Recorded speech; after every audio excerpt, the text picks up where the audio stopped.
Hôm qua chúng ta đã nói rằng vợ cả mới ở nhà anh trai một ngày thì chị dâu đã bắt đầu khó chịu, ép cô ấy làm việc nhà. Vợ cả cũng không nói gì, nhưng chị dâu lại tiếp tục gây khó dễ, thậm chí còn đuổi cô ấy ra ngoài. May mà anh trai và hai đứa cháu đều đứng ra bảo vệ, cuối cùng lại đưa cô ấy về nhà. Sáng nay, vợ cả lại bắt đầu dọn dẹp trong nhà, nhưng chị dâu nghĩ cô ấy ở đây chỉ làm tiêu hao lương thực của gia đình, nên lại bắt đầu có ý kiến. Khi vợ cả đang rửa bát, chị dâu đứng bên cạnh lải nhải không ngừng, liên tục thúc giục cô ấy. Rửa xong bát thì phải quét thảm, rồi còn đồ phải giặt. Vợ cả vẫn không nói gì, vốn dĩ cô ấy rất chăm chỉ. Ở nhà chồng thì những việc này, ngày nào cô ấy cũng phải làm.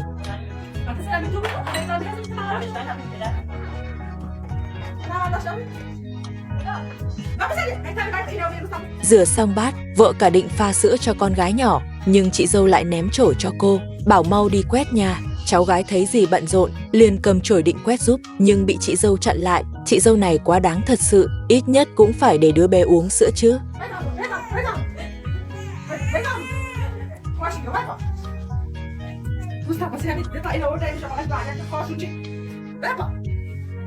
Chưa kịp cho con ăn, chị dâu đã bảo cô ấy đi xách nước. Vợ cả tội nghiệp vô cùng, nhưng muốn ở lại thì phải nghe lời chị dâu, vì cô không muốn anh trai khó xử. Chị dâu thì trông như hung thần, vóc dáng lại rất to lớn, anh trai bình thường cũng không dám cãi lại.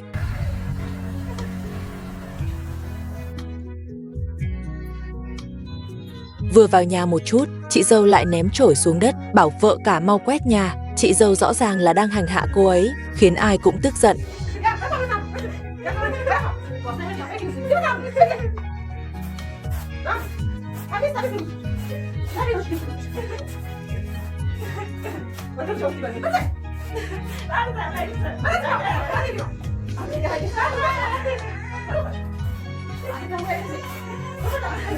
Cuối cùng cũng quét xong, lúc này vợ cả mới bắt đầu pha sữa cho con. Chị dâu lại ngồi một bên lải nhải liên tục, cho rằng vợ cả chỉ biết chăm con, các việc khác thì không lo một chút nào, bảo cô ấy còn đống đồ chưa giặt. Vợ cả vừa khóc vừa cho con bú, nhìn mà thương vô cùng. Cháu gái chịu hết nổi liền phản bác mẹ, dì là khách của nhà mình, không phải người làm, mẹ không thể bắt dì làm mọi thứ. Nếu là người làm, dì vẫn có quyền tự sắp xếp thời gian. Bị nói không lại, chị dâu liền đánh con.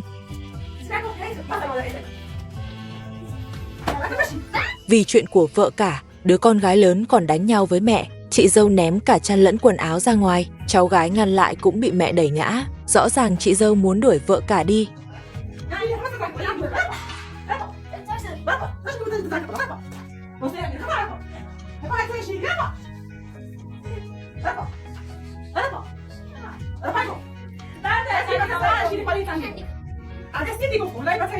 Vợ cả nói mình vẫn còn đang cho con bú, nhưng chị dâu lại bắt cô phải rời đi ngay, nói rồi còn định ra tay. Con gái lớn thấy mẹ làm quá đáng, liền đứng ra nói lý với mẹ, bảo mẹ đừng làm như vậy nữa. Nếu đuổi dì vợ cả đi, dì ấy chỉ có thể quay lại sống trên núi. Nhưng mẹ hoàn toàn không để ý, vẫn tiếp tục thúc giục vợ cả rời khỏi nhà. Con gái lớn vẫn cố gắng ngăn cản mẹ, cô bé thật sự muốn dì ở lại. Thấy con gái lớn sắp bị đánh, vợ cả đành phải chọn rời đi. Cô không biết rời khỏi đây rồi, mình còn có thể đi đâu để sống. Ba mẹ chồng đã đuổi cô ra khỏi nhà, giờ chị dâu cũng làm như vậy. Chẳng lẽ thật sự là do cô làm sai điều gì? Vợ cả cũng nghĩ mãi mà không hiểu. Người xem cũng vậy, chị dâu còn đẩy cô ra sau lưng, vợ cả chỉ còn cách quay lưng mà rời đi.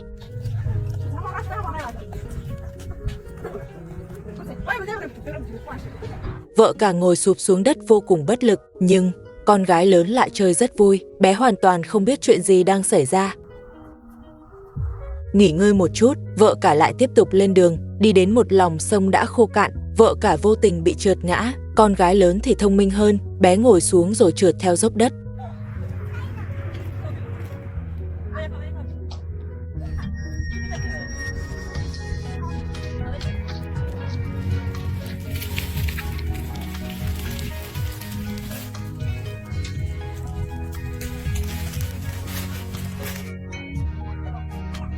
Đến đoạn dốc cao, vợ cả leo lên được, nhưng con gái lớn còn nhỏ, cô chỉ có thể đặt em bé xuống, rồi quay lại kéo bé lên, bé mới lên được. Vợ cả tiếp tục dẫn các con đi về phía trước. Bây giờ cô đã hoàn toàn vô gia cư, cô phải nhanh chóng tìm nơi trú tạm, bởi vì trời sắp tối rồi, đường núi thì lại vô cùng khó đi. Con gái lớn sơ ý ngã xuống đất.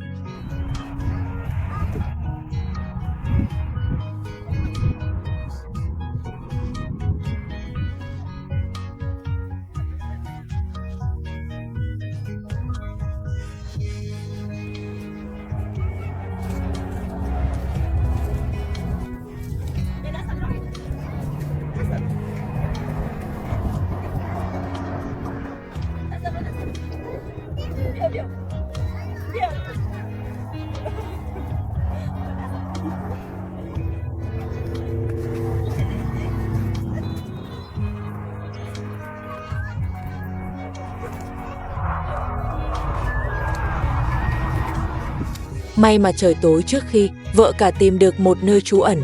Nơi này trước đây chắc chắn từng có người ở, bây giờ thì thuộc về cô. Vợ cả còn thấy một cái bếp nhỏ, cạnh đó còn có hộp diêm, chắc là do chủ cũ để lại. Vợ cả gom ít lá khô để nhóm lửa, rồi bảo con gái lớn đi nhặt thêm củi khô. Xem ra họ sẽ phải ngủ lại đây tối nay, ngày mai chúng ta sẽ tiếp tục cập nhật.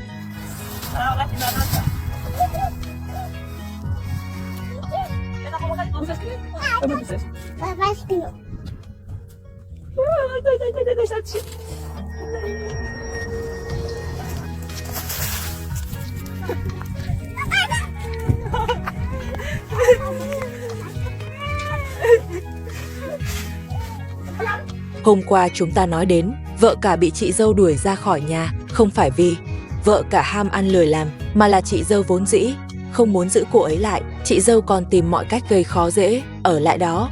Vợ cả cũng không có ý nghĩa gì nữa, cô ấy chỉ có thể đưa hai đứa trẻ vào trong hang núi ngủ tạm một đêm. Sáng ngày hôm sau, vợ cả lại gặp chuyện còn đau đầu hơn, vì trên người không có tiền, lại dẫn theo hai đứa trẻ, nên chuyện ăn uống cũng trở thành vấn đề. Nhiếp ảnh gia thấy cô ấy thật sự tội nghiệp, nên đã chủ động mua chút đồ ăn cho cô ấy. Lúc này cạnh họ còn chạy đến một chú chó nhỏ, nó cứ đi theo vợ cả mà không chịu rời đi. Con gái lớn liên tục năn nỉ mẹ, bờ hãy giữ chú chó lại, nhưng vợ cả ngay cả bản thân còn không lo nổi, thì sao có thể nuôi thêm một chú chó được. Chú chó cứ chạy vòng quanh họ không ngừng. Con gái lớn còn lấy chút đồ ăn cho nó ăn. Chú chó vẫy đuôi liên tục tỏ vẻ thân thiết. Chú chó nhỏ này rất biết gần gũi con người, có vẻ nó đã quyết định đi theo vợ cả rồi.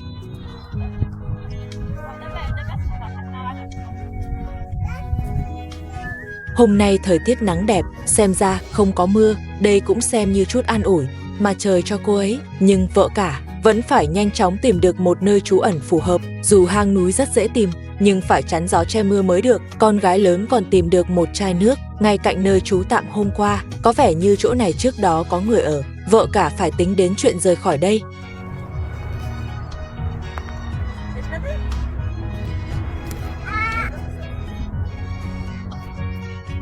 Bé út dù đã thức dậy nhưng lại hoàn toàn không khóc, trông rất ngoan ngoãn. Chú chó sau khi ăn no trở nên rất hiếu động. Con gái lớn muốn chơi với nó, nhưng chú chó lại đang nằm ở bên kia sườn núi. Con gái lớn thử vài lần nhưng vẫn không qua được.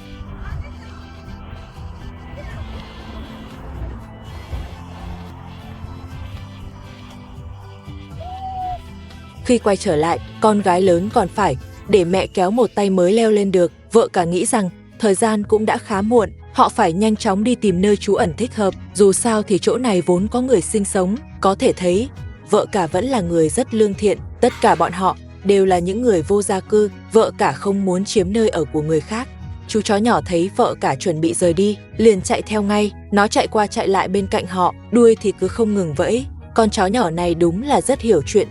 Có vẻ như nó đã quyết tâm đi theo vợ cả. Nếu sống trong núi rừng, có một chú chó ở bên cạnh canh giữ thì cũng không tệ chút nào. Dù sao chó cũng có thể bảo vệ chủ nhân. Những ngày liên tiếp bị đả kích khiến vợ cả vốn đã rất buồn bã. Có thêm chú chó nhỏ đồng hành, tâm trạng của vợ cả chắc chắn sẽ khá hơn. Cũng vì lý do ấy mà rất nhiều người mới bắt đầu nhận nuôi thú cưng. Chó tuy không biết nói, nhưng lại là người bạn trung thành nhất của chúng ta.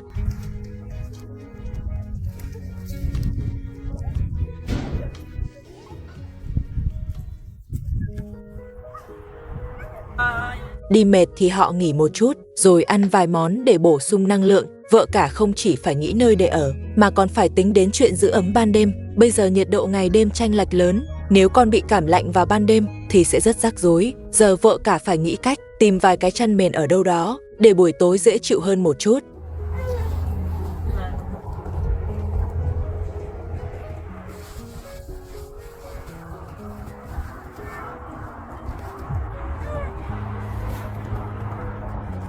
Họ tiếp tục tìm kiếm nơi trú ẩn mới. Đường núi ở đây ngày càng khó đi, con gái lớn còn nhỏ tuổi nên việc di chuyển cũng vô cùng khó khăn. Con gái lớn sơ ý ngã xuống đất, bình nước còn lăn xuống sườn dốc. May mà có anh quay phim nên mới kịp giữ lại.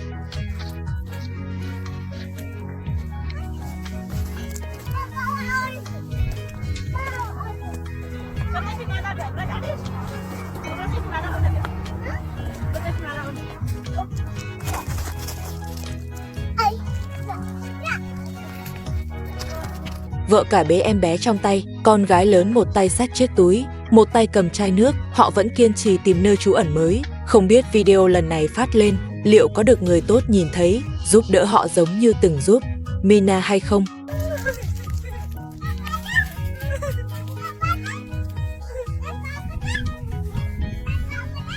Lên núi thì dễ nhưng xuống lại khó. Vợ cả bế em bé suýt chút nữa thì ngã. Con gái lớn nhanh trí ngồi xuống trượt như đang chơi cầu trượt. Hy vọng họ sớm tìm được nơi trú ẩn phù hợp để ổn định lại cuộc sống. Học theo cách của Mina, nếu có thể tự lực cánh sinh thì thật sự rất tốt. NGI Mai, chúng ta sẽ tiếp tục cập nhật